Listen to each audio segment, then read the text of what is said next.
Siu atau biasa dipanggil Johnny Lim. Pria keturunan Tionghoa berusia 83 tahun ini merupakan seorang purnawirawan KKO atau marinir.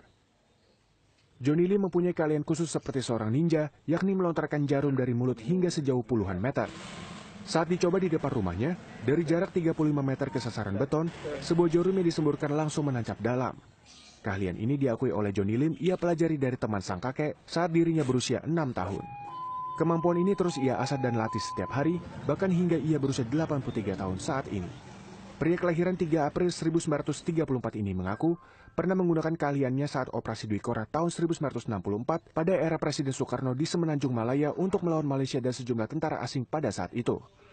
Johnny Lim yang masuk dalam Kesatuan Komando Intai Para Amfibi atau yang biasa kita sebut TAIFIB, juga mengaku bahwa dalam Operasi Dwi Korah dirinya diterjunkan terlebih dahulu daripada 2 TNI yang gugur yakni Usman dan Hanun, di mana keduanya dihukum gantung di Singapura. Kan ya, senjata itu kan pakai musio, iya kan? Ya, duar itu kan pakai musio. Sama tanpa musio, iya toh, betul nggak? Bapak bayangkan tadi jarak berapa itu? Ada 30. Biasanya saya sampai 35 meter, 55. Ya kalau saya lihat memang hanya satu saya di Indonesia, nggak ada lagi. Jadi saya kemana-mana maupun di orang luar-luar mengatakan cuma satu. Waktu itu waktu ada orang kungfu dari Cina, saya tanyakan, ini aslinya kan dari Cina. Saya tanya, ada nggak? Dia bilang ini zamannya Ming dulu, tapi sudah hilang sekarang, sudah nggak ada di sini.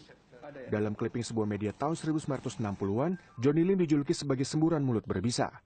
Johnny Lim mengklaim keahlian ini merupakan satu-satunya di Indonesia. Keahlian ini merupakan warisan dari para pendekar Tiongkok di zaman dinasti Ming. Wahyu Pratama, Surabaya.